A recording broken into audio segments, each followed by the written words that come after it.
pelo portal, agora também pode. Olá, muito bom dia, sejam todos muito bem-vindos a mais uma antecipação que o Notícias Agrícolas faz do Tecnoday, evento que vai acontecer no próximo sábado lá no Paraguai. Mas a gente está trazendo para vocês aqui palestras importantes de assuntos que serão discutidos ao longo desse dia de informação, de tecnologia, enfim, que vai acontecer lá no Paraguai e que terá transmissão ao vivo pelo site Notícias Agrícolas para aqueles que não puderem estar presentes.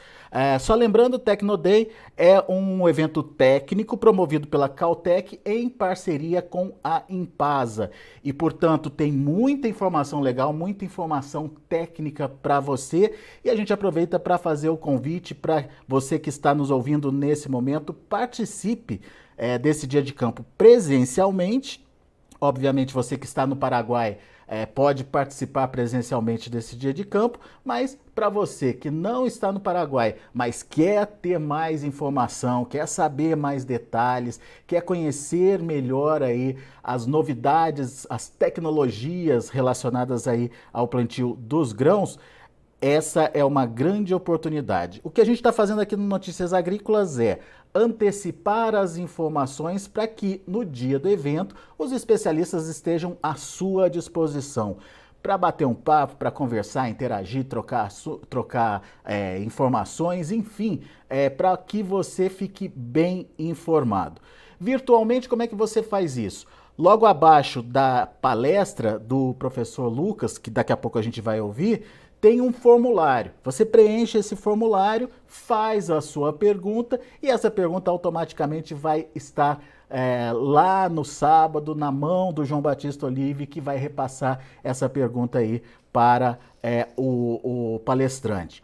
Da mesma forma, você que não acompanhou, não pode acompanhar ao vivo, vai poder acompanhar a transmissão pelo Notícias Agrícolas a partir das 8h30 da manhã, 8h30 da manhã, horário de Brasília.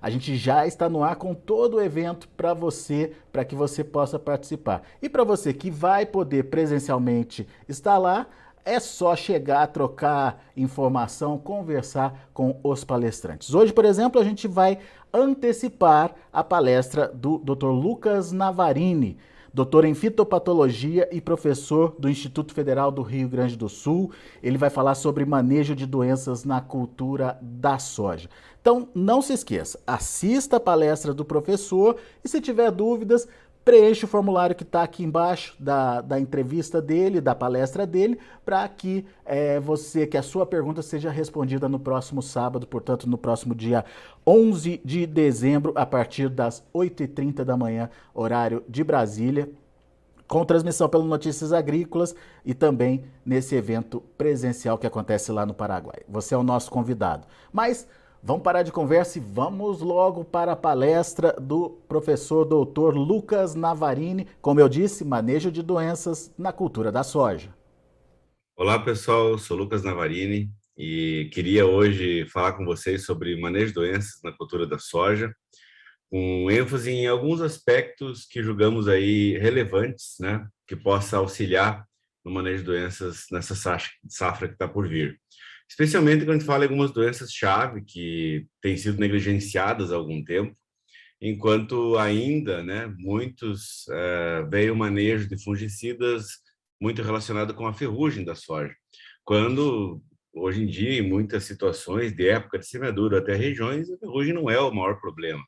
E justamente um ponto importante do início é que atualmente nós criamos uma receita de manejo, que a gente começa aplicando fungicida no fechamento das entrelinhas e começa a repetir as aplicações de 15 em 15 dias, e não tem uma relação com a fenologia. A gente literalmente esqueceu as relações fenológicas da cultura da soja e como a fenologia é extremamente importante para o uso correto e rentável dos fungicidas na cultura da soja. E justamente pensando nisso, né, que nós vemos aí a importância de entender a relação dos intervalos entre as aplicações.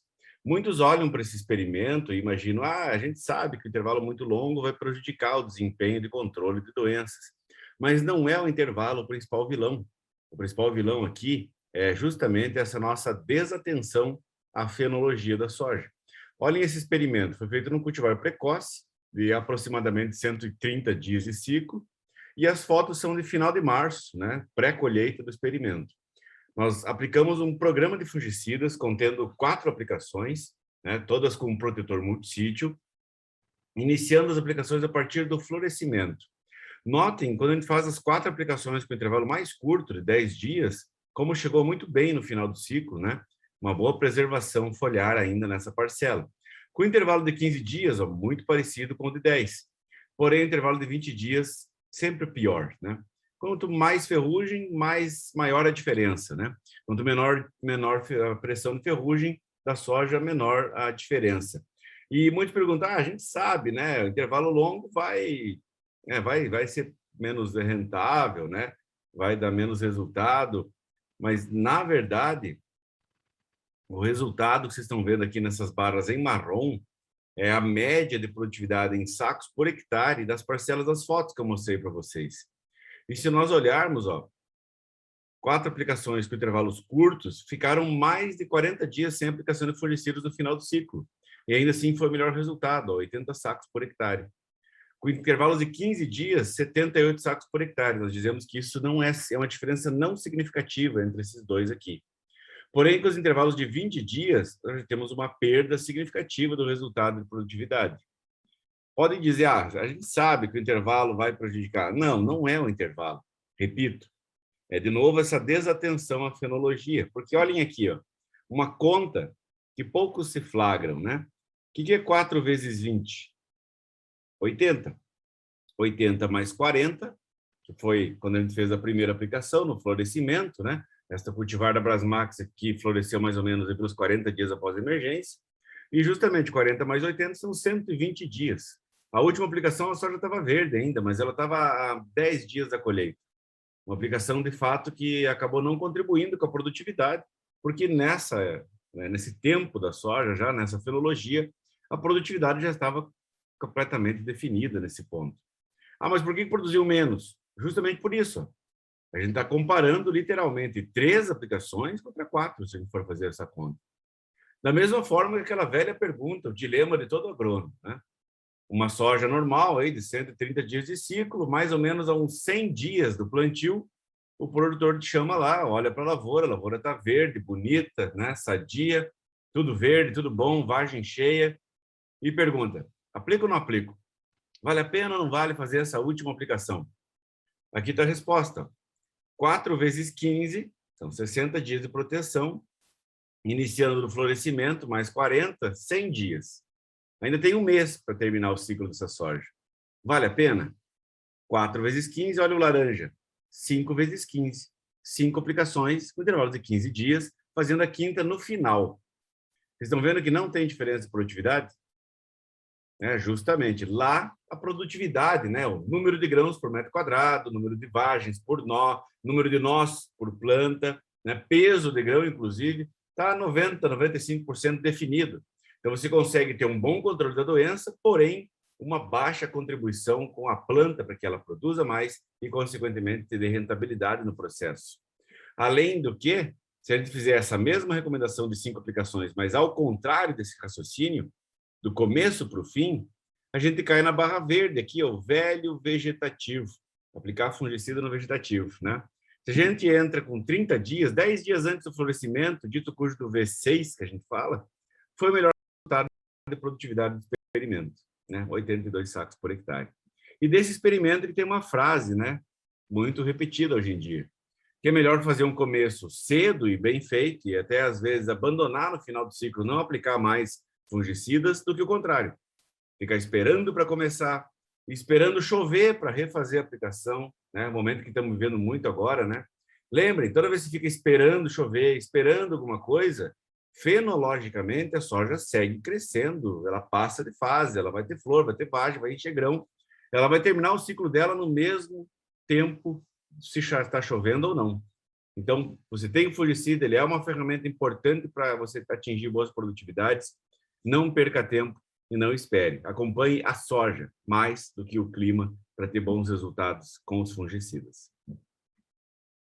Falando um pouco disso, a dinâmica dessa esperar, né, esperar para começar, esperar chover para entrar com a aplicação, vem de uma situação onde nós podemos dizer que nós passamos anos aí falando sobre manejo de ferrugem.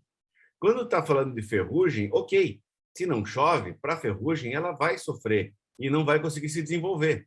E a gente vai ter menos doença e, consequentemente, pode relaxar um pouco nos fungicidas. Mas hoje, não é a ferrugem que está nos levando mais dinheiro embora. Nós temos perdido aí produtividade para oídio, cercóspora, mancha-alvo, manchas, doenças que até então, em algumas situações, são negligenciadas como doenças de menor impacto econômico, mas que são realmente doenças de menor impacto econômico, você colhe aí uma diferença de 3 a 4 sacos por hectare por um controle deficiente de oídio, por exemplo. E acho que 3 a 4 sacos por hectare na atual conjuntura de preços aí, né, custo versus preço de grão, vale muito a pena, né? E justamente isso, ó, ferrugem, lembra, é um fungo biotrófico, é uma doença externa, ela está fora da lavoura. Então, para ela vir para a tua lavoura, tem que ter um clima favorável para ela se multiplicar, produzir inóculo e começar uma epidemia.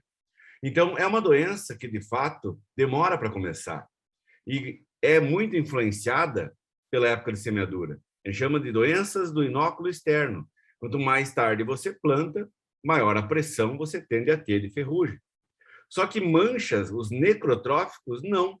É aí que está o erro.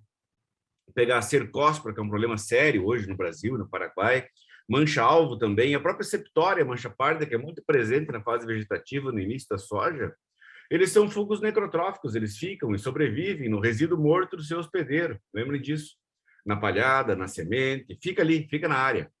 E a gente classifica elas como doenças do inóculo interno. Então, plantar cedo ou plantar tarde não muda nada para manchas. Esse é um erro. Quem planta soja 10 de setembro e quer aplicar fungicida só em dezembro, está errado. Ele está perdendo soja para mancha, mancha parda, cercóspora, porque manchas não te exime de aplicar fungicida cedo, porque elas não sofrem essa influência da época de semeadura como a ferrugem sofre.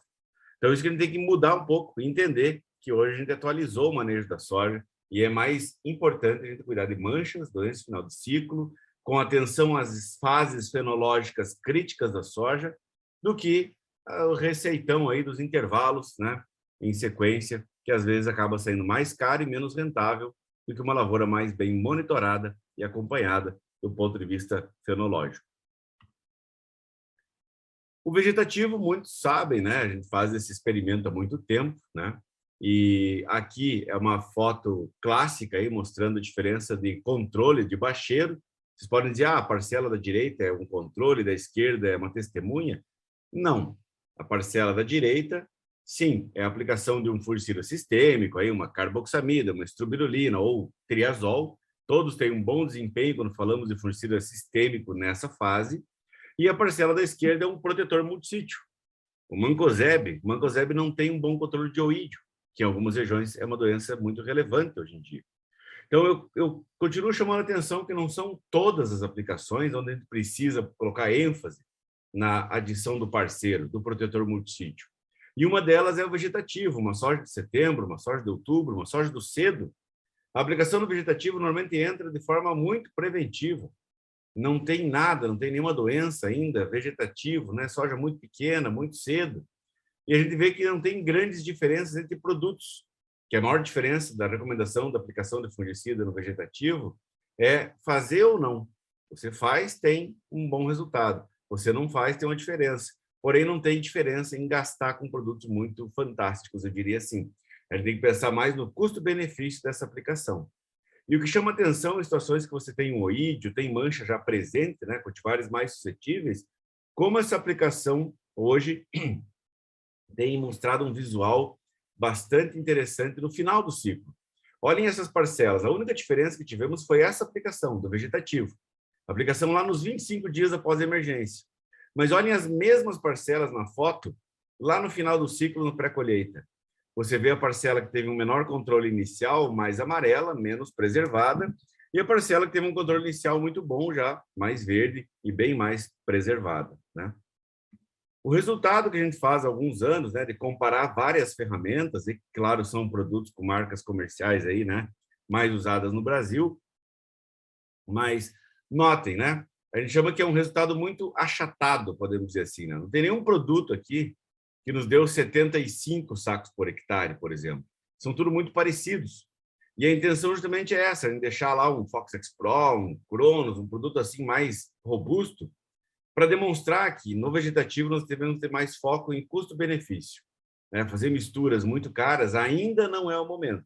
A gente sabe que o melhor momento de fazer o melhor investimento de fungicidas na soja é trazer na aplicação do florescimento, né, essas ferramentas mais fortes, né? O vegetativo ele é muito mais importante de ser feito cedo.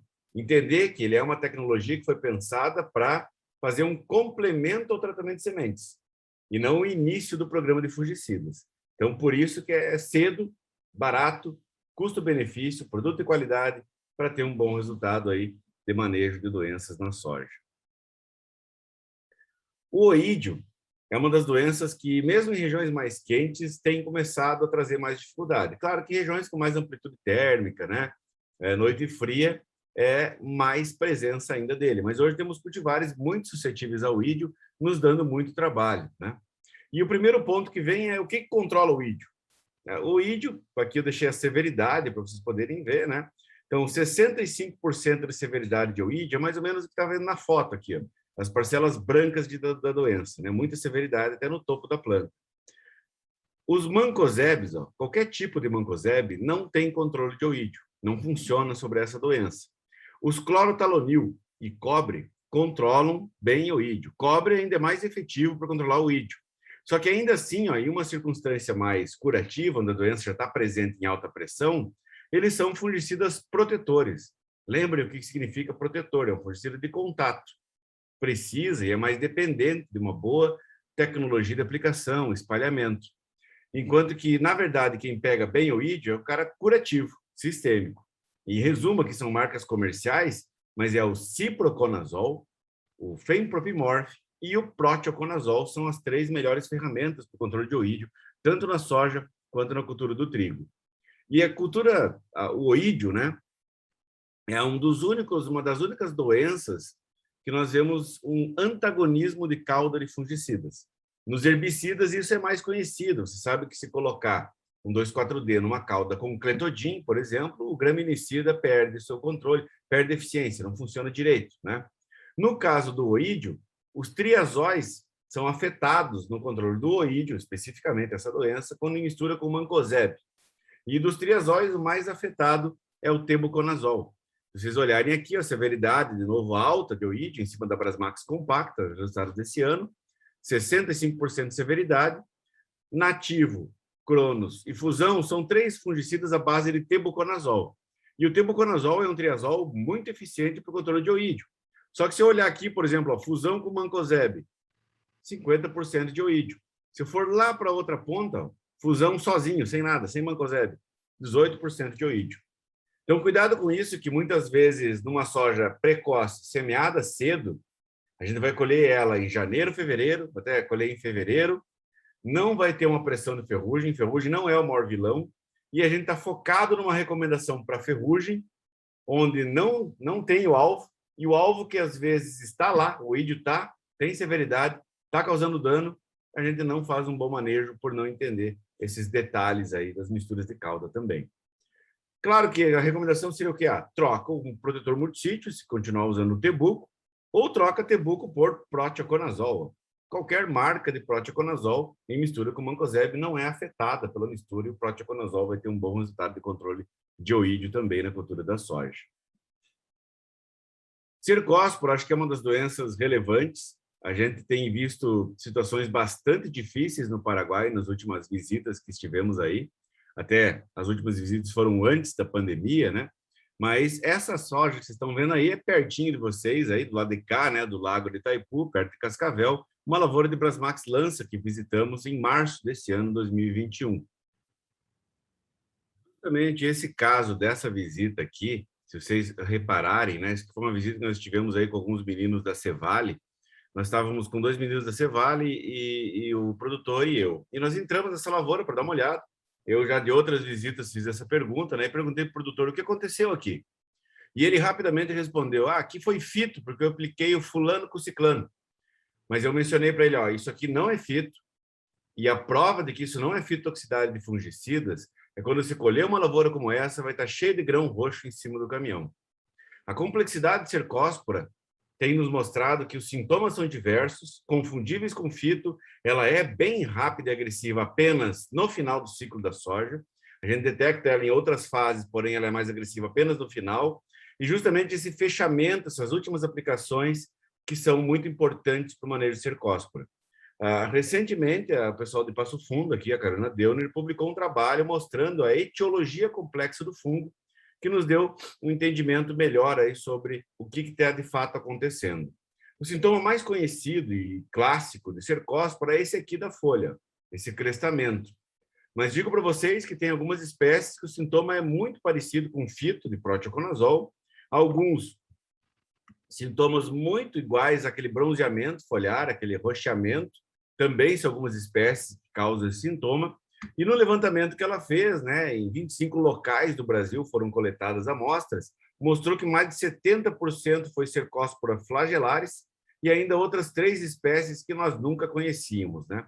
Mostrando, então, que essa etiologia complexa, de fato, né, tem trazido mais dificuldade, diversidade de sintomas, o que acaba trazendo a erros de manejo, né, nas considerações quanto a se é fito ou se é doença, o que está acontecendo nos finais de ciclo aí da soja.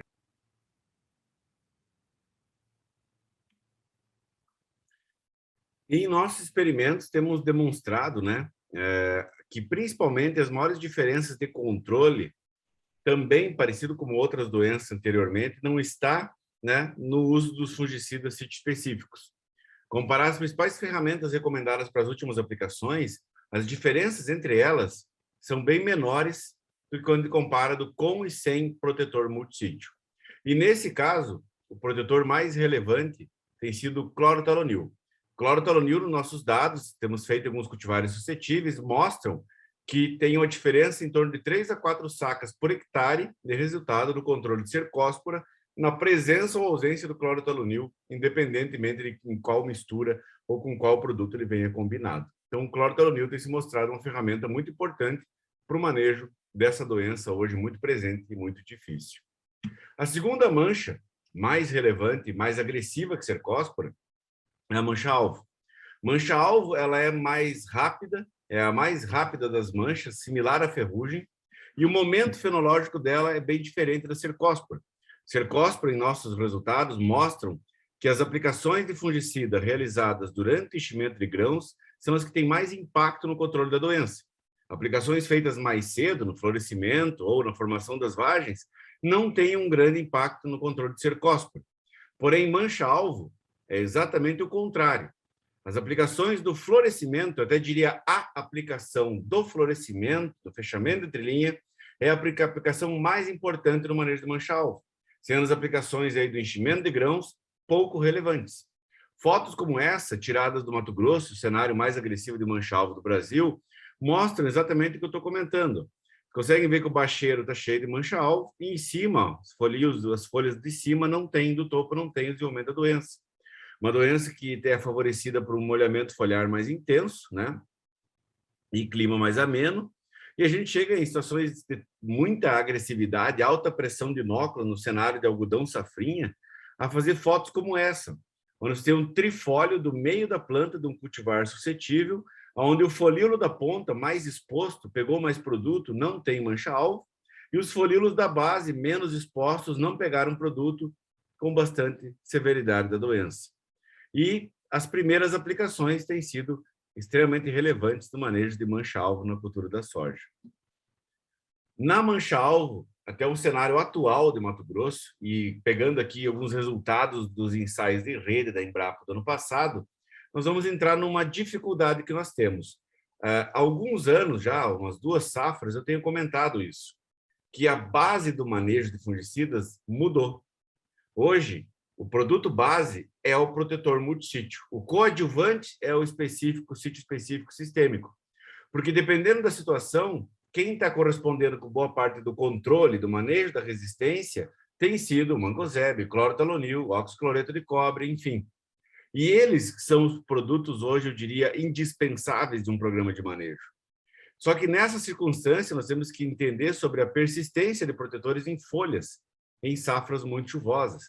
Nós acabamos de ter em novembro agora, passado, né, uma janela aí de mais de 25 dias de chuva intensa, locais que chegaram a acumular mais de 700 milímetros em novembro no Mato Grosso, cenário de muita chuva, com soja semeada de setembro e já com o início do enchimento de grãos, tendo seu programa de controle muito comprometido.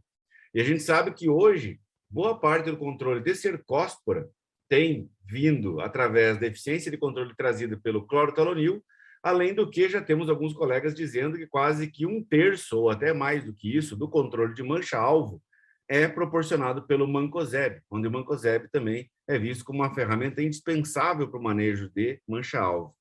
Só que quando a gente compara isso, ó, nos 15 locais que foram feitos esses experimentos comparando fungicidas protetores no Brasil, a gente separou, né, os 6 locais do Mato Grosso, em verde escuro, dos outros 9 locais do Brasil.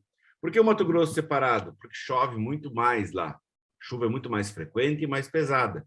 E a gente vê justamente, ó, numa média, observem a média Brasil, da média Mato Grosso e da média dos outros locais. Quando a gente pega os outros locais versus a média Mato Grosso, a gente tem, em média, em torno de 15 a 20% menor eficiência de controle lá no Mato Grosso, pela chuva, pela lavagem dos fungicidas. E essa é uma dificuldade, um desafio que nós temos para o futuro.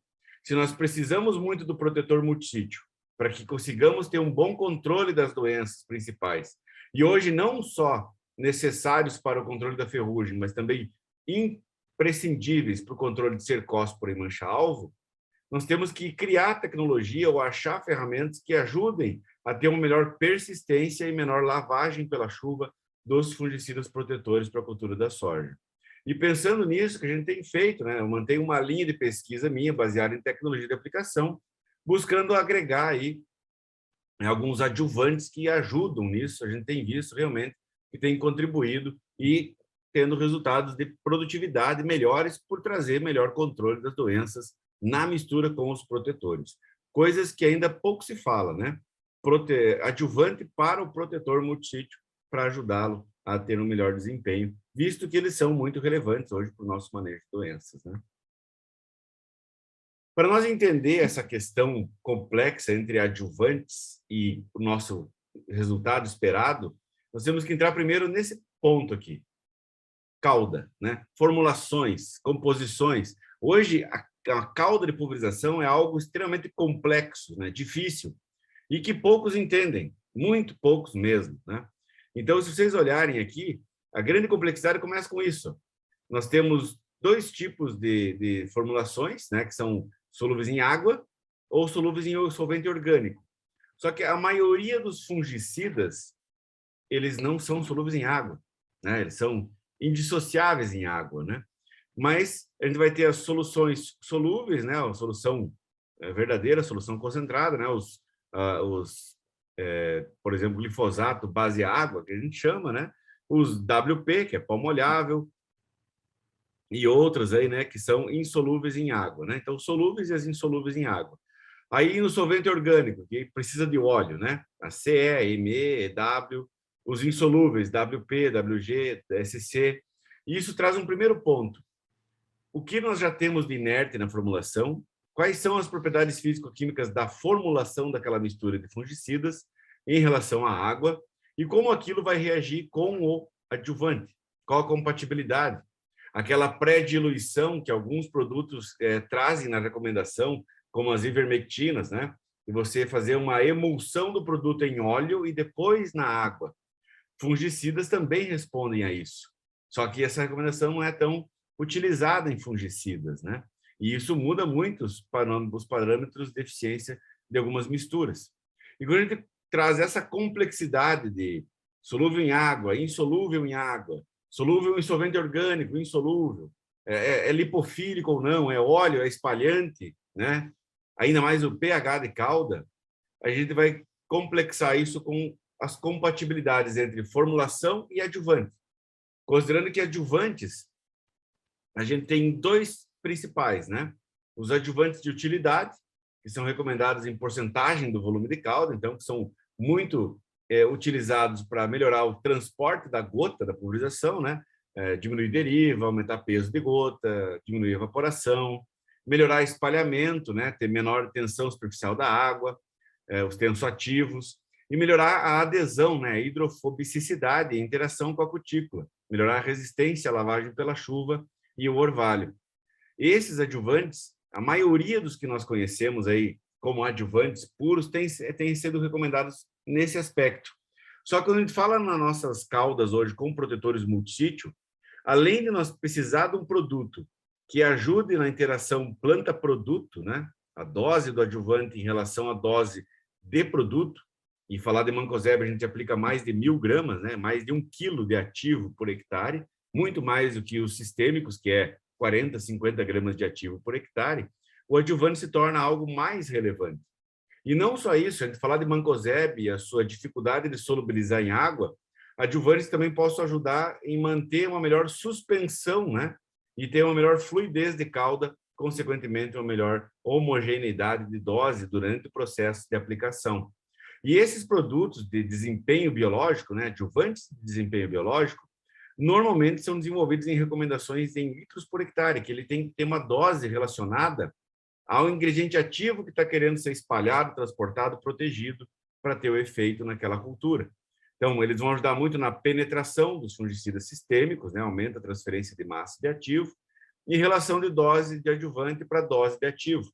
E quando a gente tratar deles em cima dos protetores, eles se tornam relevantes para garantir uma melhor mistura, vamos dizer assim, né?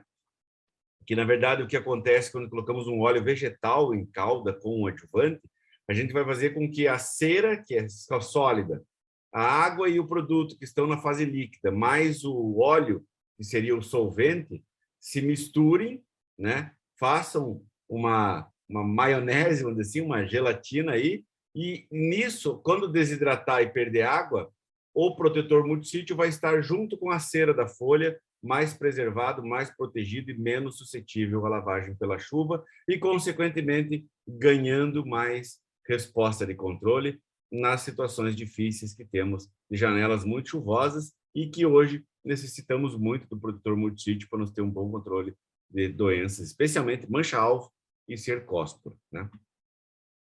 Pensando assim, a gente fez alguns trabalhos aí, desculpe aí pela quantidade de tratamentos, mas a coleção de adjuvantes é muito grande. Em alguns anos, eu vou mostrar uma sequência de 3 anos de trabalho, onde nós colocamos praticamente todos os adjuvantes recomendados que nós temos aí para poder testar. O que a gente fez nesse experimento? A gente pegou uma cultivar de soja extremamente sensível à ferrugem, né, a Brasmax ativa, que tem em torno de 125, 130 dias de ciclo normal, e fizemos apenas 4 aplicações com intervalos de 15 dias do protetor puro. Por que isso? O protetor é lavado pela chuva, ok. Então, se eu fizer um intervalo de 15 dias e ele é lavado pela chuva, eu vou ter um resultado ruim. Mas se um adjuvante contribuiu para que esse protetor tenha uma melhor persistência e, consequentemente, ele me deu um período de proteção maior na janela das aplicações, ele vai me dar um resultado bom. E assim eu vou conseguir medir o quanto os adjuvantes conseguem contribuir com o mancozeb na doença, falando aqui do caso controle de ferrugem, resultados aqui do Rio Grande do Sul da safra 2017, primeiro trabalho. Olhem, testemunha, sem fungicida, 55 sacos por hectare, né? Aí pegamos o mancozeb sozinho, ó, quando eu estou com o laser lá, ó. O Uniseb Gold sozinho, 66 sacos por hectare. Então, 11 sacos por hectare de ganho em produtividade pelo controle de ferrugem, pelo protetor de forma isolada. Ah, tem que misturar o específico? Tem, sim, para ajudar o protetor a ter mais residual. Mas, e se eu tiver um bom adjuvante com o meu específico? Eu dobro o resultado. Literalmente, eu dobro o resultado. E o que a gente tem observado? Que para mancozeb, especialmente, os óleos vegetais e alguns óleos minerais têm se mostrado melhores. Doses melhores de óleo, por exemplo, meio litro, 750 de óleo com mancozeb, tem melhorado o seu desempenho. E falando mais em óleo, menos espalhante, mais óleo, né, Também alguns adjuvantes, como o caso do IOP Full, aí, né? O T18 que é o IOP comercializado hoje no Brasil, né? O óleo da Impasa de milho, que, além disso, ajudaram a melhorar a fluidez de calda de mancozebe, desaceleraram a decantação de mancozebe em observações que fizemos aí nas dosagens, né? Na hora de fazer o experimento. Na safra 2018, repetimos, já usando aí misturas, então, de mancozebe com clorotalonil, alguns óleos experimentais codificados ainda, que vão vir para o mercado no futuro, aí, né? Alguns indutores de resistência, enfim, mas o resultado se repete. Ó. Se pegar, por exemplo, hoje o Bravonil 720, uma marca de clorotalonil, sem adjuvante, 67 sacos por hectare. Com bons adjuvantes, 10 sacos por hectare a mais aí, com bons adjuvantes. E, de novo, né, o IOP Full se mostrando um bom resultado aí, como um adjuvante bom para protetores. E isso é um conceito novo, né, muito recente, porque a maioria do uso de óleo ou de adjuvantes vem para o produto principal, recomendado. E hoje, dentro dessa linha, nós temos visto cada vez mais produtos que estão dispensando o uso de óleo. Quando a gente fala de carboxamida, misturada com proteoconazol, estrubirulina com proteoconazol, que já vem sem recomendação de óleo. Só que a gente sabe que o protetor multissítio é extremamente dependente do óleo quando a gente pensa nesse resultado. Só que é uma recomendação que não tem tão grande assim no mercado ainda. É uma coisa ainda nova que a gente está trabalhando e demonstrando aí, né, para vocês. Se vocês olharem aqui, ó, o clorotalonil sozinho, 67 sacos por hectare. Clorotalonil com óleo de milho, 79 sacos por hectare. Ficou até melhor, né, estatisticamente igual a mistura dos dois, clorotalonil com mancozebe, né, que também é uma mistura muito interessante de ser feita. Então, o óleo, né, tem mais efeito em garantir um bom resultado de clorotalonil até mesmo do que adicionar mais 1 quilo de mancozebe a ele. Né? E em 2019, também, sobre situações de ferrugem, a gente experimentou de novo misturas de clorotalonil e mancozebe, né, azul e verde, e a gente vê, ó, clorotalonil sozinho, 70 sacos por hectare. Clorotalonil com óleo experimental 2 ou com óleo de milho, 80 sacos por hectare. A diferença é muito grande entre eles, né? O mancozebe também, o mancozebe com os diferentes óleos aí mostrando um ganho bem expressivo de resultado.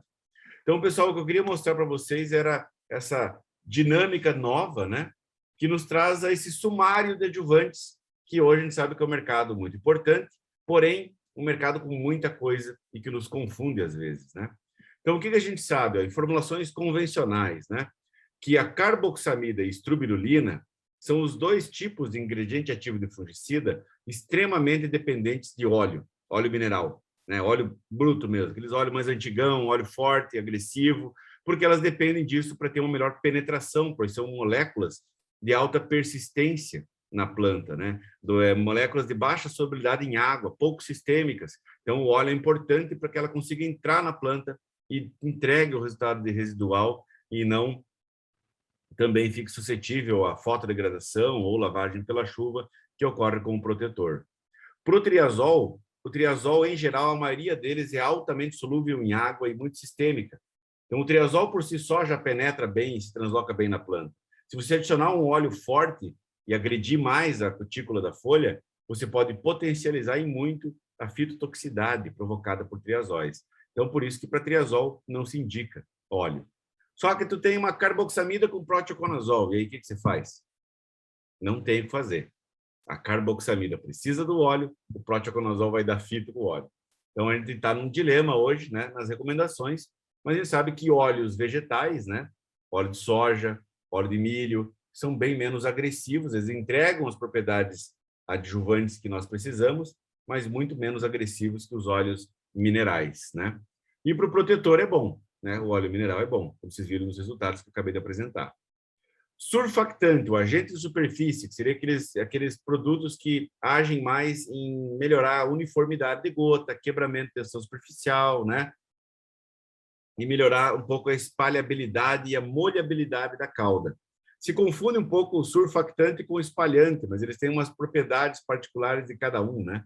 Um é mais aniônico, o outro é mais catiônico, ou enfim, né? Tem diferenças peculiares. Mas o surfactante, ó, não é indicado para carboxamida ou estrubirulina, e sim para triazóis, para garantir melhor molhabilidade da folha, e o triazol penetra sem precisar do óleo. Para o protetor também ajuda.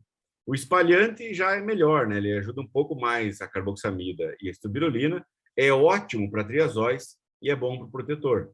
Só que a gente pega misturas modernas de óleo vegetal, o óleo vegetal ele não é tão agressivo. Então, o que acontece?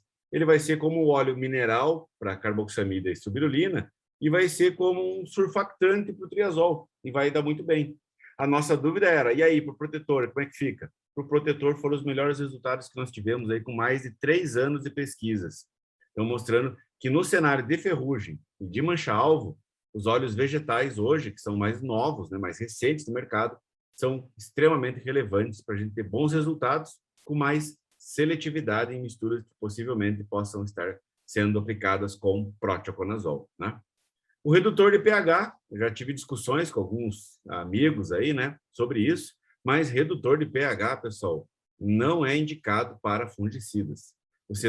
Ele não ajuda, né, nem para carboxamida e estubirolina, ele pode potencializar fito de triazol e redutor de pH com um protetor multissítio, mancozeb, ele vai decantar mais rápido no pH mais baixo, então vai perder fluidez de calda e vai entupir mais filtros e os bicos. Clorotoluanil não é afetado, né? Ele é o melhor aí das misturas de calda. E o cobre, né? Qualquer tipo de cobre, especialmente os oxicloretos de cobre, vão dar muita fito na soja junto com um redutor de pH. Então, cuidado que nós temos no mercado adjuvantes que são surfactantes ótimos, porém reduzem o pH. Então, tem surfactante que reduz muito o pH e vai afetar todos os fungicidas. Então, não são indicados para caudas com fungicidas. Os óleos vegetais seriam os mais indicados para caudas a quais você tem que aplicar fungicidas. Tá bem? Muito obrigado e nos vemos em breve aí, em algum outro momento, algum dia de campo, nós nos encontrarmos.